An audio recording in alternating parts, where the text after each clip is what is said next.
focus on the division function to explore a couple more operators. At this stage, as we can see, we're dividing num1 by num2, knowing full well that num1 and num2 are float values. In other words, result will be a float value as well. So if we run this again, just so we can see what kind of results we get here. So we're going to pick 4 for a division. And we're going to divide 10 by 3. So 10 divided by 3, as you can see, we get this result here, right? So now let's say we wanted to obtain the floor of this operation as if it's an integer division. So that means we know at minimum there are 3 3s within 10. So for that, you can modify. So first, let me exit. We can modify the operator division here with a double slash in this manner. And now let's see the behavior of this operation. And we're going to do the same example. And let's go ahead and pick 4 for division. We're going to take 10 and divide it by 3. As you can see now, it gets down to 3, which is the floor of that operation. The question is, if the intent was to simulate an integer division, right? Since my entries look like integer divisions, right? So 10 divided by 3. In that case, what we can do is convert either the output to an integer so we can get rid of the dot zero. You could do that. Or you can convert the operation itself into an integer operation. So you do that with typecasting, just like we did with typecasting this string into a float. Okay? Now, converting these two into an integer and dividing them, if we did a simple division, we'll still get a float there with the division operator. So you can test it out and play with that. So let me go ahead and do an int here, for example. So we're typecasting this operation. Let's see for the same, so let me exit here. Same example, just a small modification. See what it will behave like. And we'll do the same series of numbers. So let's pick 4. We're going to divide 10 by 3. And you can see now we get an integer 3 at the output. So you could do it here in case you want the result to remain an integer throughout your program. But if you simply want to display an integer, don't do it here then. Remove that. Leave it as a float. We know result is a float, but only convert it when you're ready to print it. So you could do a conversion right here. So let's go ahead and do the same run. And we're going to do 4. And we're going to enter 10. We're going to divide it by 3, as you can see. On the outside, from a user point of view, everything seems to be the same thing, right? So, but we know that result is still a float. We simply temporarily converted it to an integer within the print function. If I deal with the result again, it will be a float. Now, what else can we do? Well, if we intend to do an integer division, as an example, wouldn't it be interesting to figure out what will be the remainder of that integer division? Well, we could do that right here under this else. Since under the else here, we're printing a result. In other words, that means the denominator was never 0. So we're in good territory here. Everything is working. So we may as well do this, and I'll introduce you to a new operator. And then we could say that modulus, the modulus, let me make sure I'm spelling it right. I think so. Operator yields this, right? So we want to see what does the modulus look like to begin with. So we're going to do an operation right here. We're going to do num1 percent num2. That's how you do the modulus. So if the numerator is greater than the denominator and the division is not equal, right, in equal parts, we're going to get a remainder. All right, well, let's see what the remainder of that same division we had. So let me just do 10 to exit. we're going to run it again. We're going to pick 4 for division. We're going to do 10 divided by 3. Right? And there you have it. So what do we get? We get 3, and then here you get 1 left. Now the question is, we get a 1 float. Can we convert that to an integer as well, so it makes sense from a visual point of view? Since we're usually, when you're doing a modulus or the remainder of something, it's going to be a whole number, right? So yes, you could do it right here. So you could do an int. So now this is a good review for typecasting if you want to look at it that way. So here we go. We'll type 10 here. Let's go ahead and run it and do again 4 for select. Let's do 5 divided by 2, right? So how many 2's are in 5? 2 of them, and the remainder should be 1. And sure enough, the result is 2, and the remainder is 1. Okay, so on my next operation I would like to add to the calculator is exponentiation. And we could do that quickly now that we know how to upgrade our calculator. Well, let's go ahead and do that quickly. So dev, and that will conclude this exercise of building the simple calculator. After this, we're going to get into a little bit of data structures. So we'll introduce you to lists and other forms of data structures. So def, and we're going to do exponential, or let's just call it exponential. And we're going to make it not self-contained.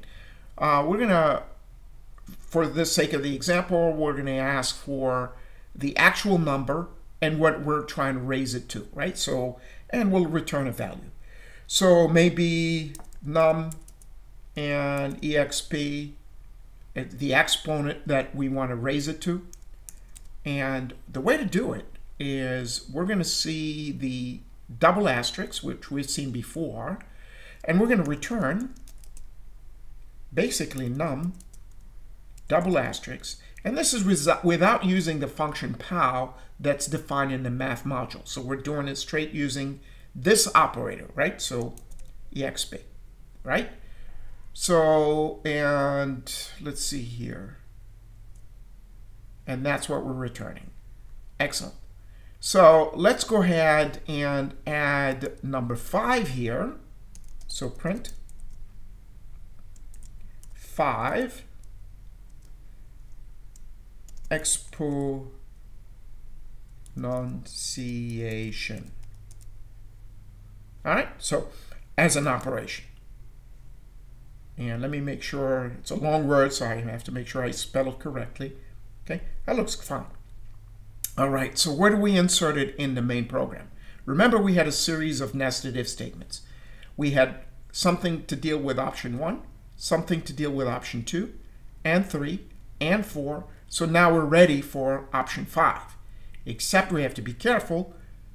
Exponential, the function exponential, is not self-contained, which means it doesn't have its own inputs and it doesn't have its own output. In other words, if we're going to call it, we're going to have to supply it with the arguments as listed in the parameter list, and we expect the function to return a value. Okay, so this is going to be a good review here. So where do we insert it? Well, it's going to be, if it's not 4, would it be 5? So let's go ahead and do this. If option equals 5, right? Then we're going to do something. For now, I'm just going to do pass, nothing. Why? Because I want to take my time to move this under the else of this one. So let me just write else here, and then move all of this indented under the else, since we're doing nested if statements. Now, if you notice the pattern, it looks like we have a diagonal going across. There will be, in the future, I'm going to show you how to do a selection based on an integer using a use case. It's going to be slightly different than nested if statements. So, and then we can combine this else if as a single statement as well. So that's a little more advanced conditional programming. But right now I'm writing it as if it's structured as an if then else. So now let's get back to business here. We know if we have to call exponential or exponent, which is this function here, exponential, we have to supply it with two values. So for example, we could say num equals, or you may want to call it the base if you want. It's going to be a float value. Enter a number, right? And then we're going to ask for the exponent, and num2 equals, let's call this one num1. Okay, float, enter the exponent. So what is it we're raising it to, right? You could word it anything you want. Now, we're going to have result equals, or we can print if you want.